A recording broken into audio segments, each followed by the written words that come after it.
আজ তোমাদের কেরালার খাবার দেখাবো। এই যে এটা হচ্ছে ভাত, মোটা চালের ভাত, ঠিক আছে, প্রচুর মোটা। এর থেকে একটা মানে মিডিয়াম, তো এগুলো কেউ খাবে না আমাদের কলকাতাতে, ওয়েস্ট বেঙ্গলে।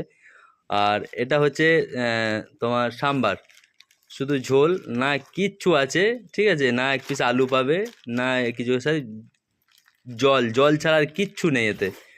আর এটা হচ্ছে মিন কারি বলে এখানে, এটা মাছের তরকারি, ঠিক আছে, না এখানে মাছের একটা আঁশ পাবে, না একটা কাঁটা পাবে মাছের, কিচ্ছু নেই এখানে। দেখো শুধুমাত্র এই যে টমেটোর, ঠিক আছে, আর কিচ্ছু নেই। আর এটা হলো আচার, আমের, মানে স্বাদ নেই, বেকার। আর এটা হচ্ছে বিমস ভাজা, ঠিক আছে, মনে হবে জ্যান্ত খেতে আসছে। আমরা খাবো কি, আমাদেরকে খাবে। আর এই কলার পাতায় ভাত দেয় হোটেলে।